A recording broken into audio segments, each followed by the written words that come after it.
today you'll learn a lot more about ENF. So what I want to do, before I press on with some theory, I want to do some examples. So what did we talk about? So we talked about induction. Del cross E equals negative dB dt. Now remember, this was a transition to time dependent. Until we discussed this would have been 0. E was curl free, and E was given by a scalar potential, and that's only because its curl is 0. Now, if this is the case, it's no longer given by a scalar potential because the curl of a gradient is always 0, but now it's no longer that if it's time dependent. And it has several versions. I can do del cross E dot dA over some surface, and I would get, I can pull this out, it's not B dot dA. So from here I get that the closed E dot dL, and this could even be the EMF in this loop, right? But it doesn't have to be a loop. I mean, EMF, so to speak, in the traditional sense, because this loop may not be a physical loop. It could be just a region in space that you choose to integrate over, and you will get that it is negative rate of change of the magnetic flux. I put B for magnetic flux. We also had electric flux for Gauss's law. Okay, this is where we were. Okay. So let's do a couple of problems. These are great examples. I'll do one from the example, in worked out example, and I'll do a couple of problems as well. The first one I'll do is example 7.8. This is worked out by Griffiths, but nonetheless,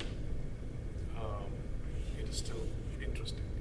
So, because there are several points I need to make. So you have a wheel, okay, that is perhaps on spokes. So, well, let me make that clear. This is one such spoke, and it has a radius B. But in the inside radius, a smaller area, and that is perhaps A. I haven't drawn two perfect circles, but why start now? Just in this much area, there's a B field, okay? And it's some B0, some constant value. And all of a sudden, B field is turned off, okay? So B, oops, I didn't do that.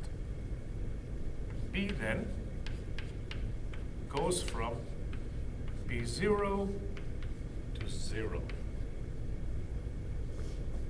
Yeah? Question is, what will happen to, nothing will happen to the wheel if this is the case. But to make life interesting, what Griffiths does is he takes some charges and embeds it on the wheel. Uniformly. So there is a charge density lambda that's literally being glued onto the wheel. So while we do the details of our calculation, let me just tell you the plot. Because B is turned off, there's a rate of change of B. Because there's a rate of change of B, there's an electric field induced. If there's electric field induced, and if there is charge, this is going to feel a force. Obviously, the way he's designed it, the force is going to be tangential. So the wheel is going to rotate. The question is, what is the net torque acting on the wheel? And at the end, when it goes to 0, what's the total amount of angular momentum that has been imparted onto the wheel? Now, we haven't talked about torques or angular momentum, but I know you are also working on in classical mechanics is fresh in your head, but we only need the basics of it, and we'll sort of reconstruct it. Okay, so first, let's find the electric field. So once again, E dot dl equals negative d phi b dt. So what I'll do is I'll just write it as B, and then I'll put a B dot on it for the flux. So because of axial symmetry, I would get that E phi times 2 pi b. We don't expect the value of the phi component of the electric field to change anyway, because these are all perfect circles. Okay?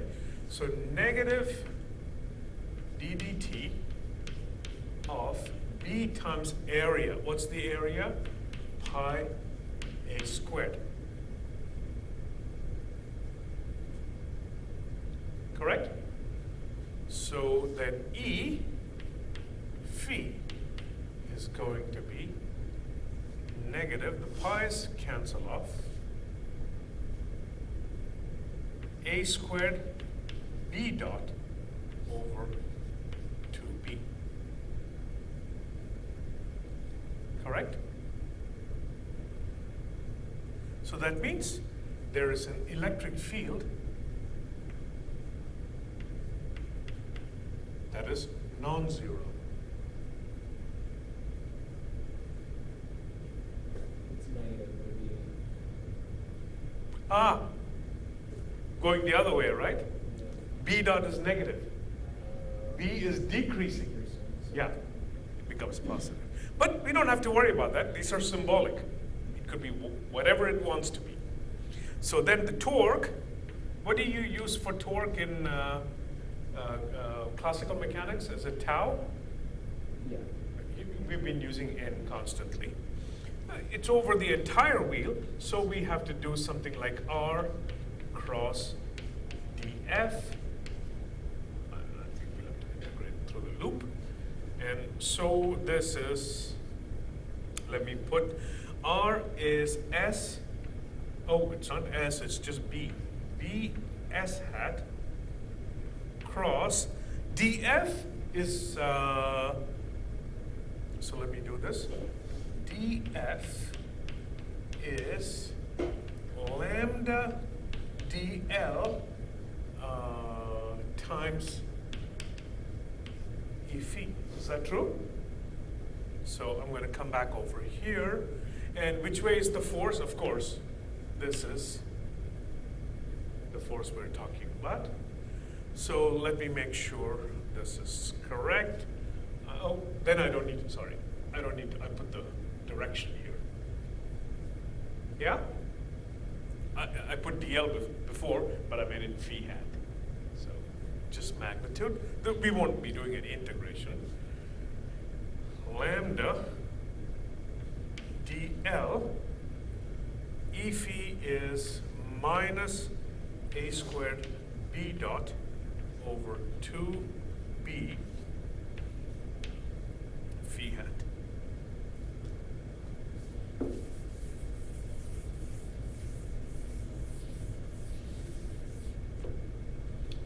And so, first of all, what is S hat cross phi hat?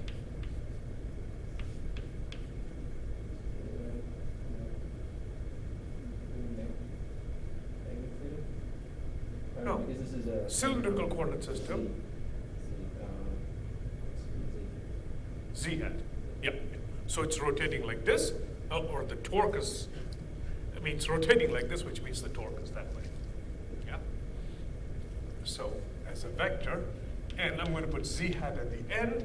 I don't think there's any integral, so let's do minus a squared b dot over 2b.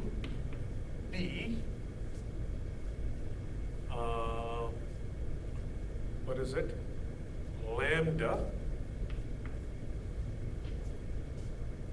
There is a b over there already here, and dl is simply 2 pi b times 2 So, and then finally, C hat. Again, since B dot is negative, and torque is actually in the positive Z hat direction. So I think we can cancel one of the B's, and I get minus, oh, 2's go away, pi A squared, little b, lambda, B dot, C hat. I want to make sure I'm not losing any terms. Lambda pi A squared B dot Z hat. Yeah? Good. The faster we turn off our B field, the more torque. More torque notice. But that makes sense because you're inducing more electric field. Electric field depends on the rate of change. Yeah. So recall N is equal to dL dt. Yeah. So L is equal to N dt. So well, let me write it this way. N dt. So that is minus pi A squared B lambda dB dt dt. We don't know how we're doing this, but more importantly, make sure I haven't missed any terms, dropped any terms. But I can do it this way, and then this becomes easy. I don't need to know how much the total angular momentum imparted will be same regardless how it's dialed down. And you can see why. This is dB going from magnitude B0 to 0. And so I would get pi A squared B lambda B0. And oh, I forgot that. Vector Z hat. Once again, let me check if the numerical pi A squared B lambda B0 Z hat. Yep. This is the total angular momentum that is imparted to the wheel. So the interesting point here is the fact that we cannot tell what the torque is at any time because you have to know exactly how B0 is being dialed off. But we know, regardless of how we, this way or slowly, the total angular momentum imparted is the same. No details show up, only B0 shows up. So it's curious how in nature, certain things are detail dependent, certain things are independent of. So we have to be very careful. Is that clear? Okay.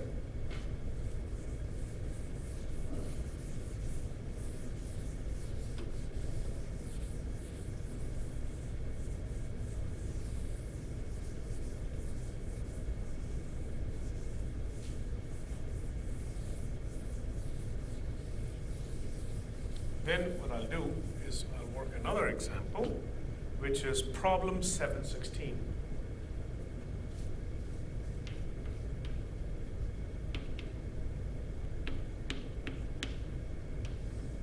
So in this problem, you have a current flowing through a wire. I equals I0, it's AC, so to speak, cosine omega t.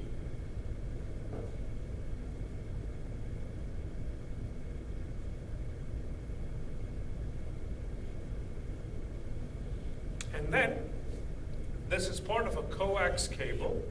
The same current returns down a conducting cylinder. Okay? So over here, so there's a current going this way.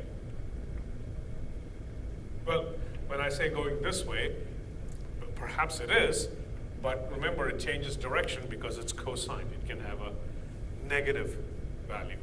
But that same current sort of returns through this entire curved surface. It's the same current, but it'll be spread over the entire curved surface.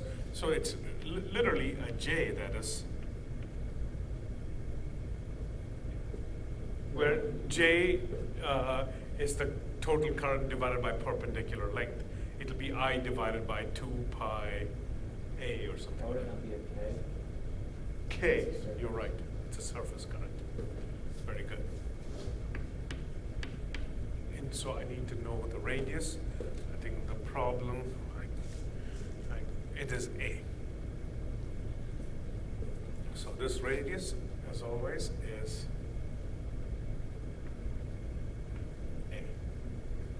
Perhaps I should, since I don't have too many details here, I can do it here with this. This radius is A. And the question is, because you have a time-dependent current, what is the electric field induced?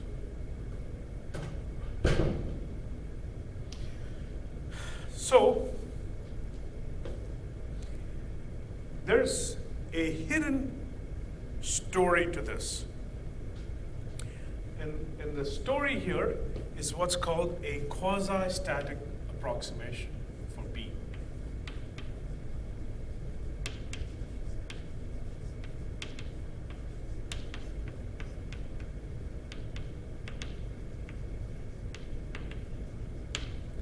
Which means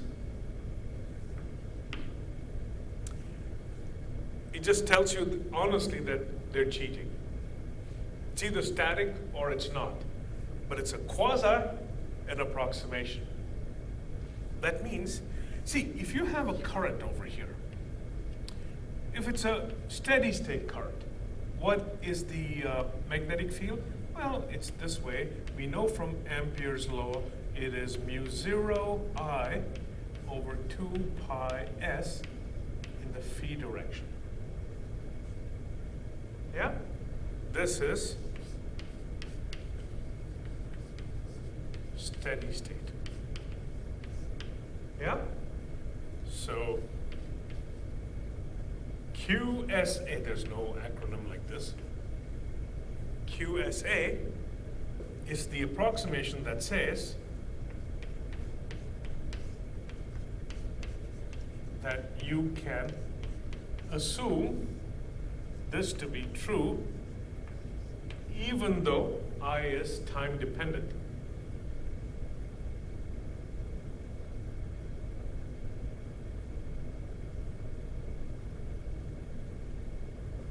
Because this one is based on Ampere's law.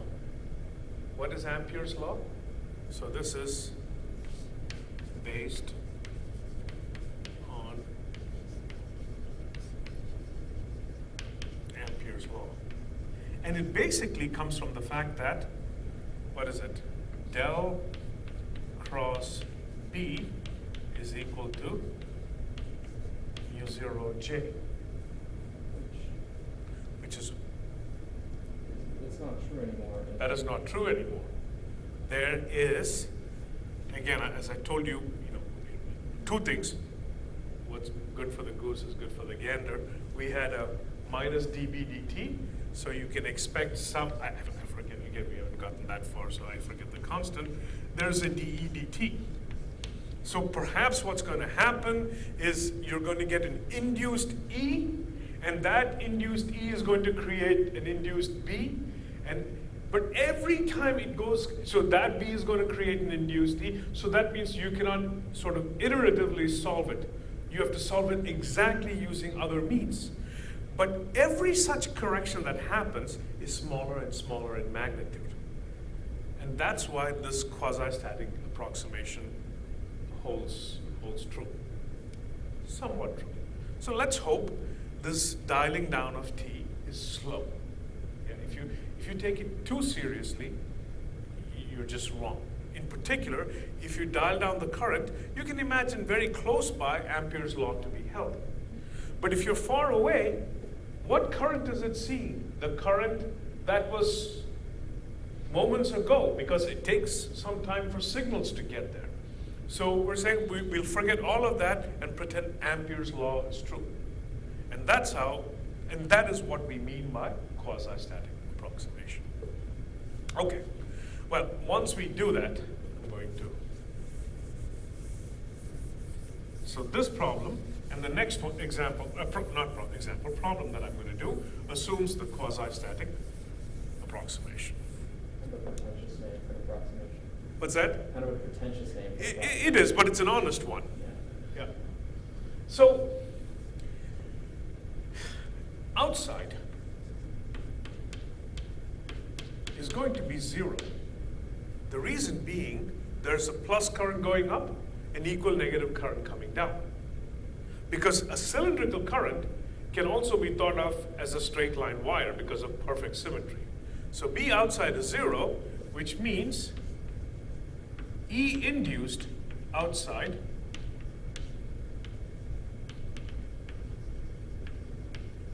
is also 0. All right, so now what happens inside?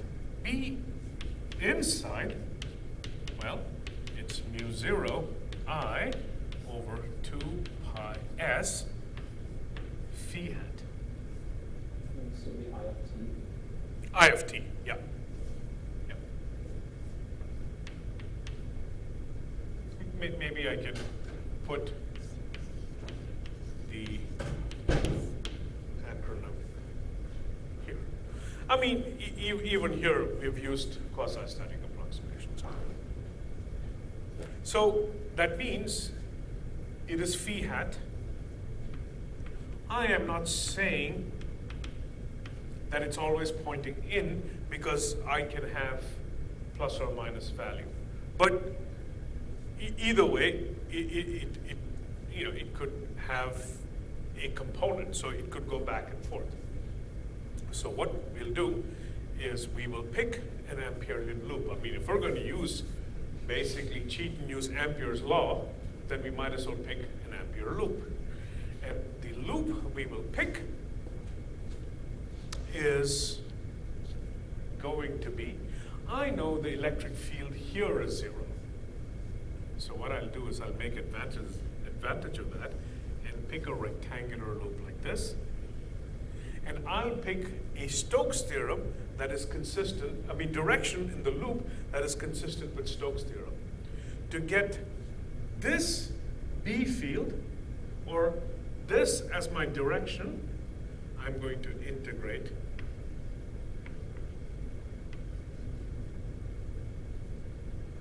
this way. I'll pick this length to be L. This is the distance S, and this is the distance A.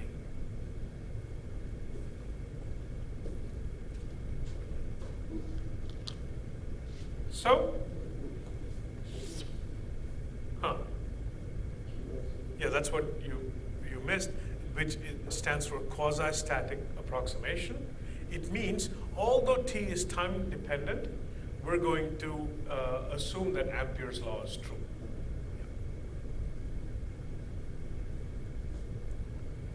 And so let me write this integral first. So, well, here it is. E dot dl equals minus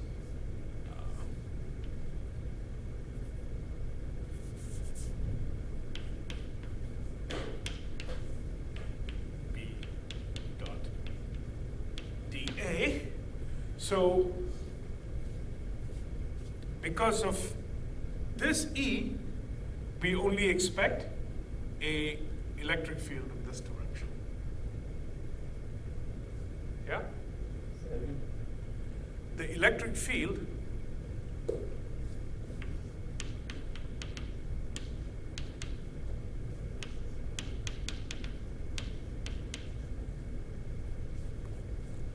because of Ampere's law, again.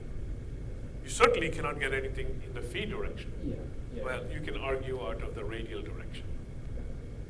Yeah, and we have a z negative, yeah. Yeah, it can be plus or minus. Okay. Yeah. So I'm going to get E at some distance S, huh? Let me put, it's not E times S, E S times the length of the loop, L. Then you don't get E in this component, you don't get E in this component, you get E here is 0. So that's it, equal to this. Again, this cannot depend on Z or anything like that. So to avoid confusion, can I just write it as E times L, and then I'll make it a vector? So now minus d dt of B dot dA. dA we already know points into the board because we picked this loop. So all I need is the magnitude. So B itself is mu 0 I over 2 pi s. And area is going to be ds and times the length of the cylinder. So if I look at this area element, this is ds, this is dl. Nothing changes in L, so it's just L. Yeah? Chip?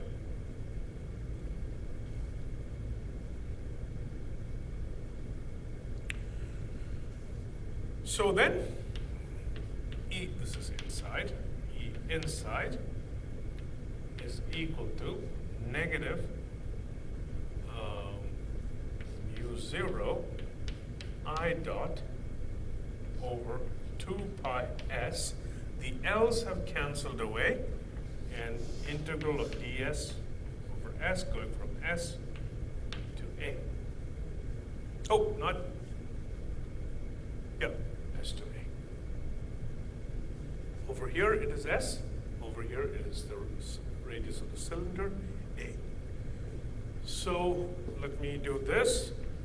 This is mu 0 I 0 omega sine omega t over 2 pi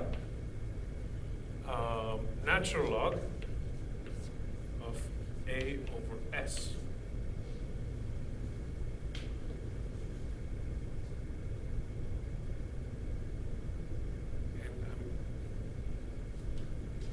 And first of all, let me make sure.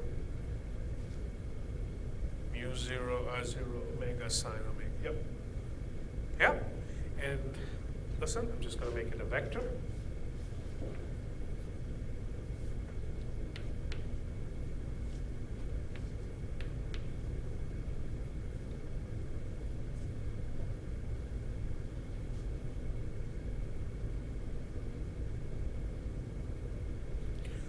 But, so what is quasi-static approximation? Yeah, we'll do everything in quasi-static approximation unless we get to chapter 11.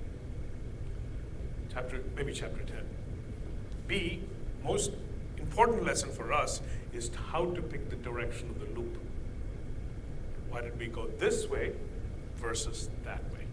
To be consistent, the way it's written, it's phi hat. So if dA is phi hat direction, then the Stokes theorem loop has to be that. And put that in your memory. So can I make that a formula?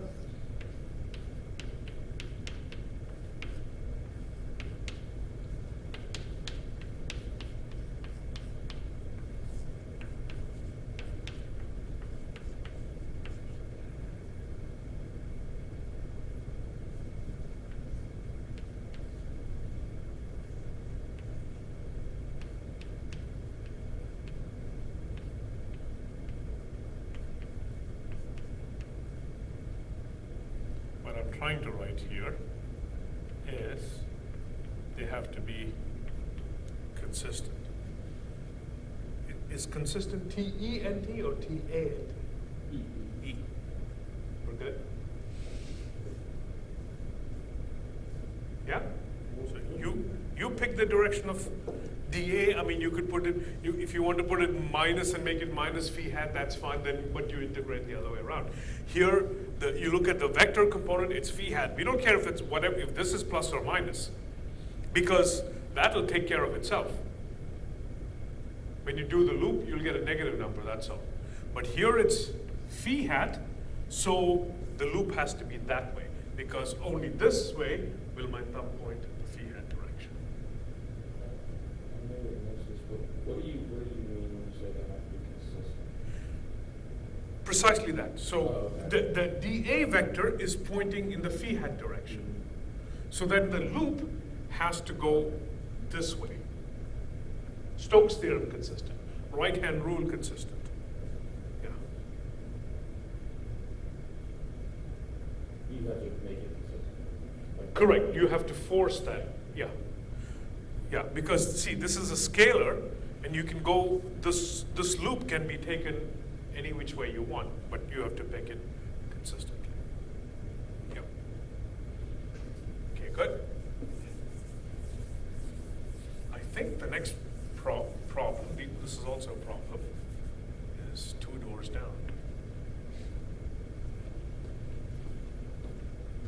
Yeah.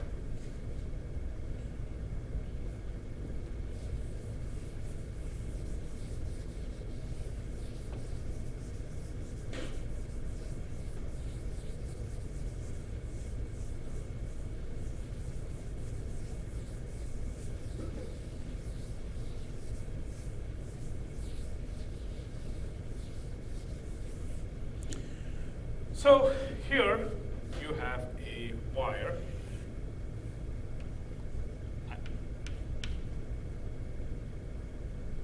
Okay. And there's a loop. And as all real loops, there's a resistor built in. This is a square loop of radius A. Oh, I don't want to put it this way. Every side is A. The loop is a distance S from the wire. And as I mentioned, there's a resistor. The loop has some resistance. We show it as a resistor, but imagine it's just uniformly distributed. No conductor is a superconductor. A perfect superconductor anyway. And so the current is obviously dialed down. Now there are many ways to dial a current down, but the one that he chose, I, is a function of t. It is 1 minus alpha t times some I0 for t belonging to 0 when it's I0 and 1 over alpha. So it starts with I0 and ends at 0. And everywhere else, and it's equal to 0 otherwise. So if I were to graph this, what would it look like? This is I. It starts off at I0 and then becomes 0 at what time? 1 over alpha seconds.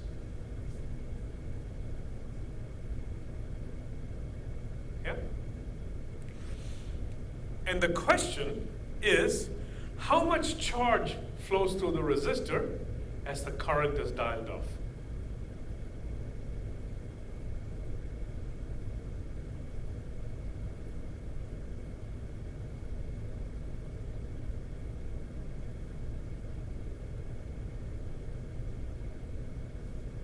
So, quasi-static approximation, B now points, I don't want to do it that way. Yeah? Ampere's law. Thumb along the current, finger curls along the direction of B.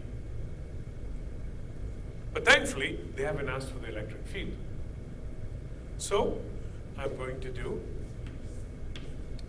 E dot dl equals negative ddt dt of B dot dA. But I'm going to use the fact that this is nothing more than the EMF. Then we'll say that, oh, I know Ohm's law. This is IR.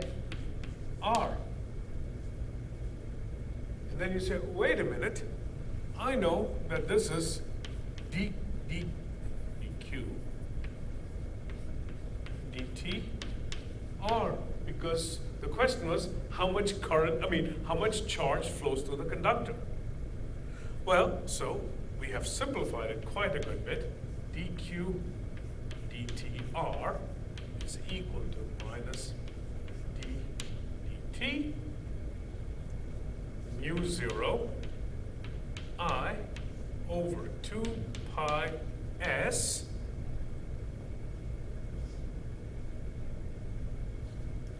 dot dA. So this is the guy, the ddt goes with that. But dA is what? ds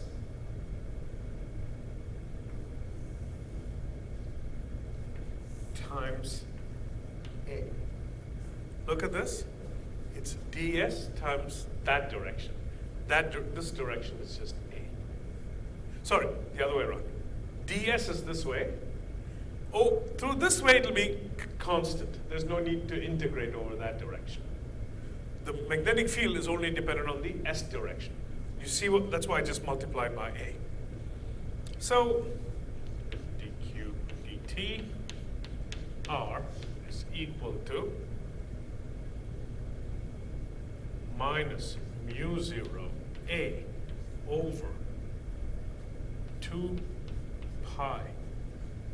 This is from S to S plus A, natural log of S plus A over S. I did this integral already, and then I have di dt.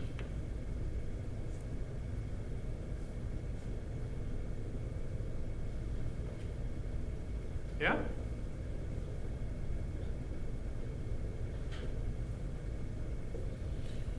So then, Q is equal to the integral of dq, which is, I divide by R minus mu 0 A over 2 pi R, natural log of S plus A over A, di dt dt, that's equal to minus mu 0 A over 2 pi R, natural log of S plus A over A, integral of di, which is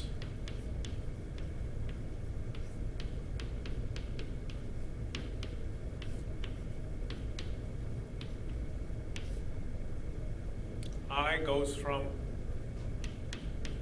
I0 to 0. Now the minus goes away and I get I0. Mu 0 I 2 pi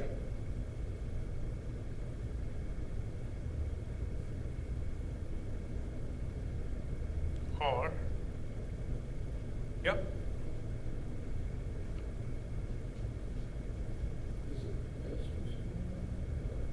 Yeah, the loop starts S distance away.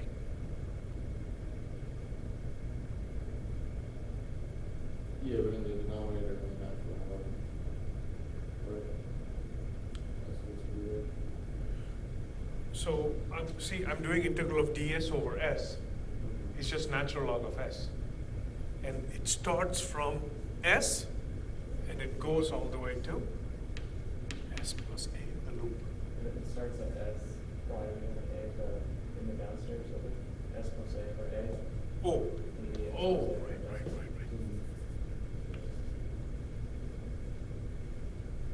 Oh, and all the way, right? Mm. Thank you.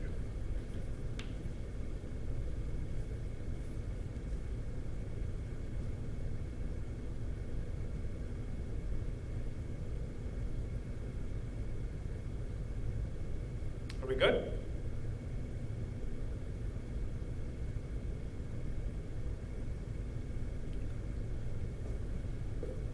So I think today was just a catch up with just problems. Problems are good. That's where the point is, made. Okay.